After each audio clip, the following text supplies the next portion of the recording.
Nahmaduhu wa nusalli wa nusallimu ala rasulihil karim, amma ba'du. Kalimah la ilaha illallah adalah asas dari seluruh amal ibadah. Kalimat la ilaha illallah bukan sekedar lafaz, bukan sekedar tulisan atau gambar. Sebagaimana ada tulisan api, ada gambar api, dan ada api yang sungguhan, api yang hakikat. Tulisan dan gambar api walaupun besar dan menyala-nyala tidak akan bisa membakar, tetapi setitik api sungguhan akan membakar kulit. Demikian pula dengan gambar ular dan ular sungguhan. Walau bagaimanapun besarnya dan seramnya gambar ular, tidak akan menimbulkan rasa takut sedikit pun.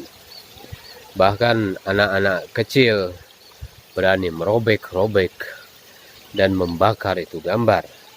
Tetapi jika ular itu sungguhan, sekalipun ularnya itu kecil dan ularnya kurus, akan dapat menimbulkan rasa takut di dalam hati. Demikian pula ada gambar mobil dan mobil sungguhan. Jika melihat gambar mobil, maka akan terbayang betapa asyiknya memiliki mobil. Apalagi jika memiliki mobil sungguhan, maka akan merasakan manfaatnya. Langit tidak bertiang dan bumi yang dihamparkan adalah salah satu dari gambaran kalimat la ilaha illallah. Jika manusia hanya mengetahui gambarnya dan tidak berusaha untuk mewujudkan hakikatnya, dia akan berani berjalan di muka bumi ini dengan sombong, dan dia akan menentang hukum-hukum dari Allah Subhanahu wa Ta'ala. Langit tegak berdiri di angkasa hanya dengan satu kalimat ini, dan di antara asma-nya tanpa tiang penyangga. Sementara hati kita tidak pernah bisa tegak lurus dengan 1000 kalimat dari kitab Allah Subhanahu wa Ta'ala. Orang yang takut kepada Allah Subhanahu wa Ta'ala berarti dia mengenal siapa Allah Subhanahu wa Ta'ala. Allahu Akbar.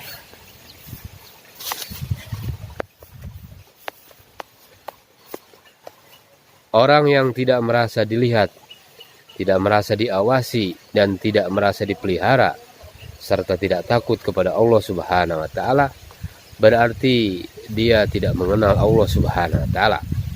Saudara-saudara sekalian, maka orang yang mengenal Allah, dia akan sholat, beribadah kepada Allah. Sebab sholat adalah tiang agama. Dan kalimah la ilaha illallah merupakan pondasinya. Bila pondasi suatu bangunan tidak sesuai dalam struktur materialnya, perbandingan antara semen dengan pasir 1:1, satu kantong semen dicampur dengan 1 truk pasir bercampur dengan tanah, maka bangunan itu tidak lama lagi akan ambruk. Demikian pula kalimah la ilaha illallah, jika bercampur dengan syirik, bercampur dengan hasad, bercampur dengan iri hati, dengki, dan sebagainya, maka seluruh bangunan ibadah di atasnya yang diamalkan berupa sholat, saum, haji, zakat, dan ibadah lainnya selama 60-70 tahun, maka diragukan. Wala tad'u ma'allahi ilahan akhar la ilaha illa huwa kullu syai'un halikun ila wajhah lahul hukmu wa ilaihi turja'un. Janganlah kamu sembah di samping menyembah Allah Subhanahu wa Ta'ala, yaitu ilah apapun yang lain. Tidak ada ilah yang berhak disembah melainkan dia, melainkan Allah Subhanahu wa Ta'ala. Setiap sesuatu pasti akan binasa kecuali Allah Subhanahu wa Ta'ala. Baginya lah segala penentuan, dan hanya kepadanya lah kamu dikembalikan. Saudara-saudara sekalian yang dimuliakan Allah Subhanahu wa Ta'ala, selama kira-kira 13 tahun di Mekah, sebelum turun perintah sholat, sebelum turun perintah saum, zakat, dan sebagainya, Rasulullah SAW lebih dulu menyampaikan dan mengajarkan yaitu kalimat thayyibah ini kepada para sahabatnya. Rasulullah SAW memperkenalkan kepada manusia zat yang memberi perintah agar manusia mengetahui bobot dan memahami derajat perintah itu. Yatslu alaihim ayatihi. Lalu Rasulullah SAW berusaha dengan melatih hawa nafsu dan membersihkan hati mereka dari segala bentuk kemusyrikan, wa yuzakkihim, sehingga terbentuk sifat, terbentuk akhlak yang dikehendaki oleh Allah Subhanahu wa taala. Saudara-saudara sekalian yang dimuliakan Allah Subhanahu wa taala. Yang kedua, kemudian taklim wa ta'lum, diajarkan ilmu, diajarkan hikmah. Wa yu'allimuhumul kitaba wal hikmah kama arsalna fikum rasulan minkum yatslu alaikum ayatihi wa yuzakkihim wa yu'allimukumul kitaba wal hikmah. Sebagaimana kami telah mengutus kepadamu rasul di antara kamu yang membacakan ayat-ayat kami kepada kamu dan mensucikan kamu dan mensucikan dan mengajarkan kepadamu Alkitab dan hikmah, serta mengajarkan kepada kamu apa yang belum kamu ketahui. Walladzi ba'atsa fil ummiyina rasula minhum yatslu alaihim ayatihi wa yuzakkihim wa yu'allimuhumul kitaba wal hikmah. Dialah yang mengutus kepada kaum yang buta huruf seorang rasul di antara mereka yang membacakan ayat-ayat Allah Subhanahu wa taala kepada mereka, mensucikan mereka dan mengajarkan kepada mereka kitab dan hikmah. Dan sesungguhnya mereka sebelumnya benar-benar dalam kesesatan yang nyata. Saudara-saudara sekalian yang dimuliakan Allah Subhanahu wa taala, seluruh nabi diutus ke dunia ini hanya menyerukan qulu la ilaha illallah tuflihu, dakwahkanlah tiada yang berhak disembah selain Allah Subhanahu wa taala, maka kalian akan sukses. Kalimat ini yang disampaikan oleh Rasulullah Shallallahu alaihi wasallam kepada siapa? Kepada Sayyidina Bilal ketika masih menjadi hamba sahaya. Kalimat inilah yang disampaikan kepada Bilal radhiyallahu anhu. Kemudian Bilal dimerdekakan oleh Sayyidina Abu Bakar dan menjadi seorang gubernur. Rasulullah SAW tidak mengatakan kepadanya, wahai Bilal, jika engkau ingin sukses, kamu harus berunjuk rasa kepada tuanmu, tuntut HAM, naikkan UMR. Kalimah la ilaha illallah yang menghujam ke dalam hati Bilal. Kalimah inilah yang meruntuhkan kerajaan Persia. Kalimah inilah yang meruntuhkan kerajaan Romawi. Rasulullah Shallallahu alaihi wasallam tidak memerintahkan agar raja-raja itu menyerahkan kerajaannya. Allah Subhanahu wa taala berfirman, "Fala tad'u ma'allah ilahan akhar fatakuna minal mu'azzabin." Maka janganlah kamu menyembah ilah yang lain di samping Allah Subhanahu wa taala yang menyebabkan kamu termasuk orang-orang yang diazab oleh Allah Subhanahu wa taala. Saudara-saudara sekalian yang dimuliakan Allah Subhanahu wa taala, setiap manusia yang ingin sukses membutuhkan kalimat ini. Sekalipun ia belum tahu atau belum memahami apa arti kalimat la ilaha illallah.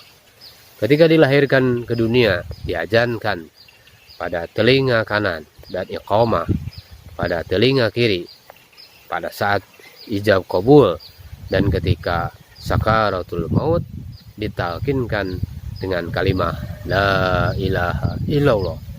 Bahkan yang telah berada di alam kubur menantikan kiriman kalimat la ilaha illallah dari para ahli keluarganya yang masih hidup. Sahabat telah berjaya dan sukses. Karena apa? Karena mereka memiliki hakikat kalimat la ilaha illallah. Sehingga Allah Subhanahu wa taala memperlihatkan kekuatan Islam di hadapan orang kafir dan kaum muslimin. Masya Allah, subhanallah, alhamdulillah, la ilaha illallah. Setiap kali para sahabat radhiyallahu anhum mengucapkan kalimat ini, maka bergetarlah seluruh tiang nur di hadapan arasy Allah Subhanahu wa taala, dan tidak akan berhenti sebelum dosa-dosa mereka diampuni oleh Allah Subhanahu wa taala. Dengan kalimat ini, para sahabat menyeberangi lautan tanpa perahu, membelah dan memindahkan gunung dari tempatnya.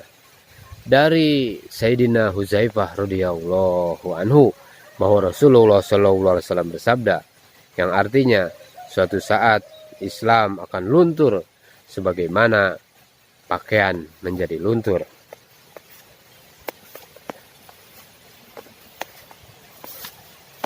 Sehingga tiada lagi orang yang mengetahui apa itu saum, apa itu sholat, apa itu haji dan sedekah. Maka diangkatlah Al-Quran pada suatu malam, dan tidak ada satupun ayat yang tertinggal di muka bumi.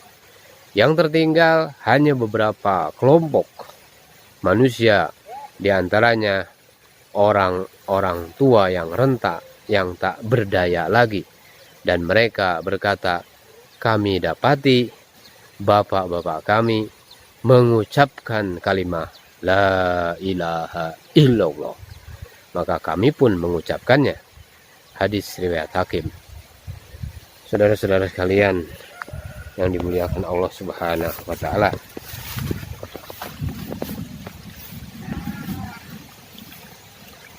Rasulullah SAW bersabda yang artinya, yang pertama kali mati adalah orang-orang soleh, dan tersisalah ampas, yaitu orang-orang rendahan, seperti ampas gandum dan korma.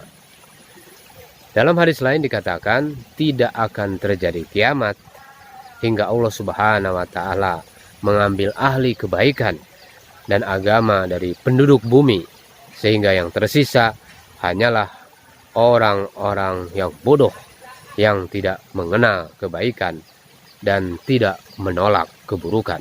Hadis riwayat Ahmad. Saudara-saudara sekalian dimuliakan Allah Subhanahu wa taala,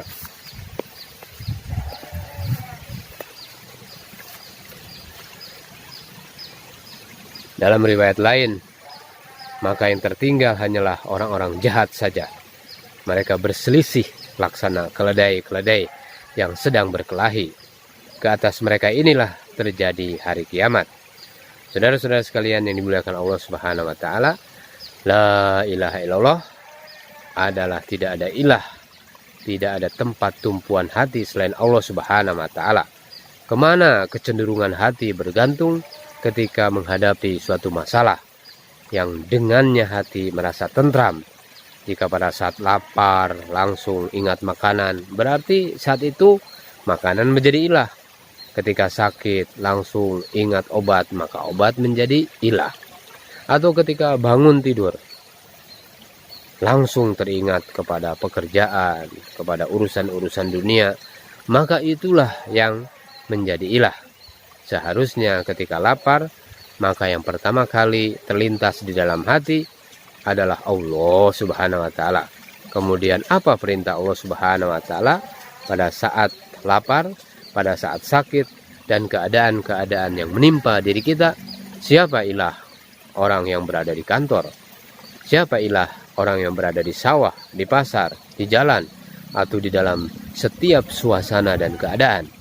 Bahkan tanpa sadar menjadikan diri sendiri sebagai ilah. Afara'aita manittakhadha ilahahu hawahu wa adallahu Allahu ala ilmin wa khatama ala sam'ihi wa qalbihi wa ja'ala ala basarihi ghisyawah. Pernahkah kamu melihat orang yang menjadikan hawa nafsunya sebagai ilahnya, dan Allah Subhanahu wa taala membiarkannya sesat berdasarkan ilmunya, dan Allah Subhanahu wa taala telah mengunci mati pendengaran dan hatinya, dan meletakkan tutupan atas penglihatannya.